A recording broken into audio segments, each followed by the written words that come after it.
Você já ouviu falar de um lugar onde o silêncio conta histórias e o vento sussurra segredos? Hoje eu vou te levar pro coração do sertão brasileiro, para conhecer um homem que descobriu algo que estava enterrado há décadas. Literalmente. Uma história real, daquelas que arrepiam a alma e que nos fazem questionar.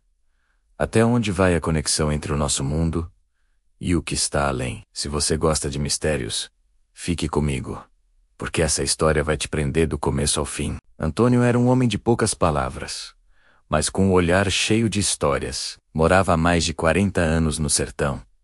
Aquela terra onde o sol racha o chão e o vento sopra poeira, em vez de frescor. Ele era conhecido por todos como Antônio Faqueiro, um mestre em fabricar e afiar facas, um ofício que exigia paciência e precisão, assim como a vida que ele levava.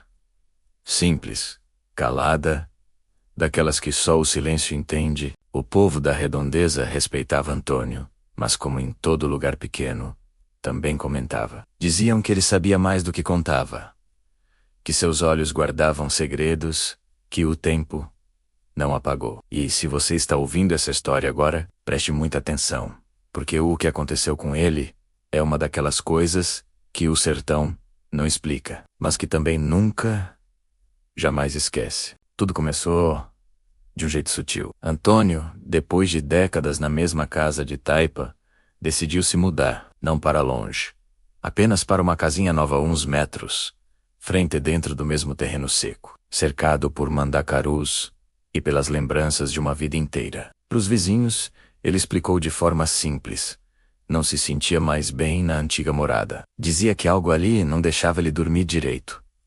O povo achou estranho. Por que mudar de casa, mas continuar no mesmo lugar? Mal sabiam eles que Antônio já estava sentindo os primeiros sinais de algo inexplicável. As noites no sertão vinham quentes, pesadas, com um céu estrelado, que parecia observar tudo. E junto delas, começou a vir um sonho persistente, que não o deixava em paz. Ele sonhava sempre com a mesma cena.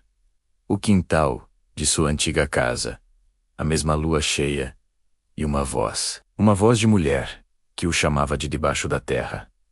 Ela dizia: Antônio, Antônio. Ele acordava suado, o coração acelerado, o peito apertado, e dizia para si mesmo que era só cansaço, o peso da idade. Mas o sonho se repetia, noite após noite, teimoso como o vento de agosto que castiga a caatinga. Durante o dia, ele tentava se distrair, ligava o rádio velho, que chiava mais do que tocava música, e passava horas afiando suas facas, o som do aço contra a pedra, sendo sua única companhia. Mas a estranheza começou a transbordar dos sonhos para a realidade.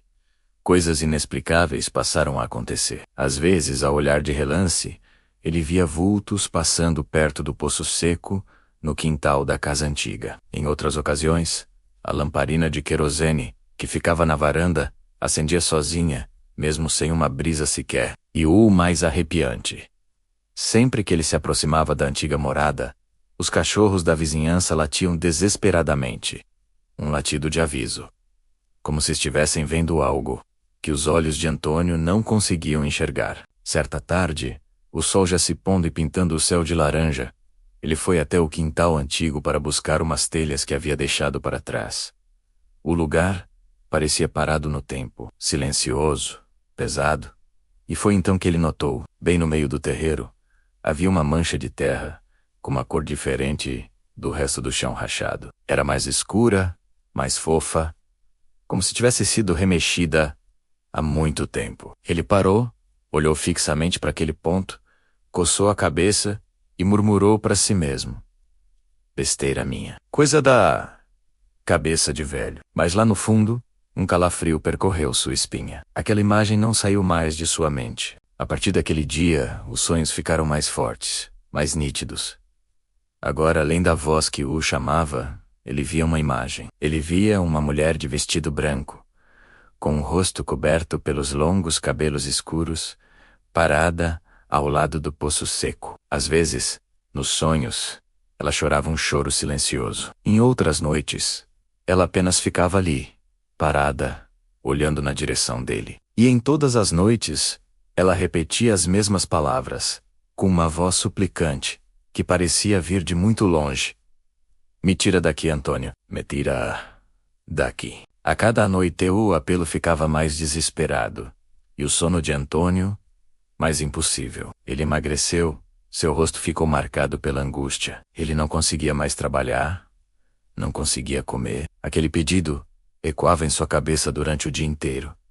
Ele sabia que não era mais um simples sonho. Era um chamado. Até que uma madrugada, já sem forças para lutar contra o medo e o cansaço, ele se rendeu. Levantou-se da cama como um autômato, pegou sua enxada mais forte e caminhou, descalço, em direção ao quintal da casa antiga. O luar banhava a terra seca, criando sombras que dançavam com o vento. O único som era o da sua enxada cortando o chão, um som seco que ecoava pela noite, como um lamento antigo. Ele foi direto àquele ponto de terra escura que havia visto. Ele cavou por longos e intermináveis minutos. O suor escorria pelo seu rosto, misturando-se com a poeira. O coração disparado no peito não era só pelo esforço, mas pelo medo do que poderia encontrar. Ele cavou, cavou e cavou, até que a ponta da enxada bateu em algo duro. O som foi diferente. Oco.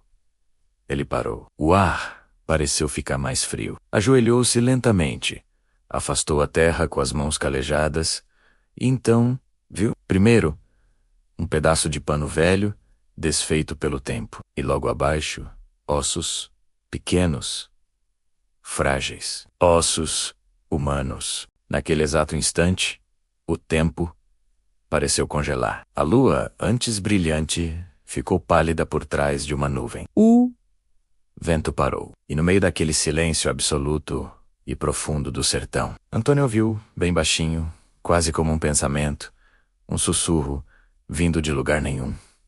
Obrigado, Antônio. Agora posso descansar. O arrepio que subiu por sua espinha não era de medo, mas de uma compreensão assustadora.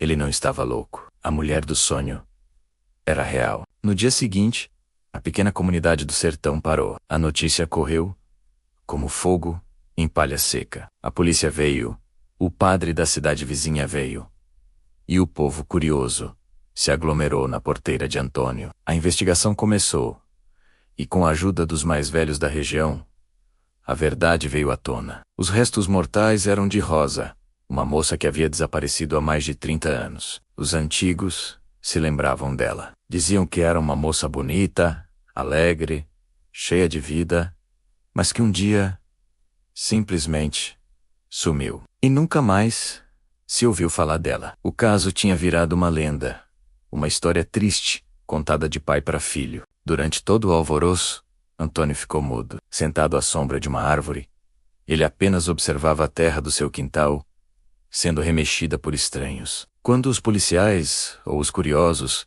perguntavam como ele sabia, como ele tinha encontrado aquele lugar exato, ele respondia com uma calma que assustava. Foi ela que me contou. Toda a noite, o padre realizou uma pequena cerimônia ali mesmo. Simples, mas cheia de significado. Rosa finalmente recebeu um enterro digno, com uma cruz, um nome e, acima de tudo, paz. Antônio ficou até o último punhado de terra ser jogado sobre o caixão, olhando firme, com um misto de alívio e um profundo respeito no olhar. Naquela noite, pela primeira vez em meses, Antônio Faqueiro dormiu. Dormiu um sono profundo, tranquilo. O vento que entrava pela janela voltou a soprar leve, e o silêncio do sertão parecia amigo de novo, como sempre fora. Antes de fechar os olhos, ele olhou para a lua cheia pela janela e murmurou para o nada. Agora sim, Rosa. Agora sim. E ele nunca mais sonhou com ela. Mas até hoje, quem passa pela estrada de terra, perto da casa velha de Antônio, diz que, em noites de lua cheia, quando o vento sopra mais forte e o chão range, dá para ouvir um sussurro baixinho, perdido entre as folhas secas, dizendo: Obrigada, Antônio. E se você chegou até aqui, talvez não seja por acaso. Talvez seja porque o sertão também te chamou para ouvir esse segredo. Histórias como essa nos mostram que existem mistérios que a nossa lógica não alcança. Sebook. Gosto, não se esqueça de se inscrever no canal e ativar o sininho, porque tem muita coisa que só o vento do sertão é capaz de contar. Obrigado por assistir e até a próxima.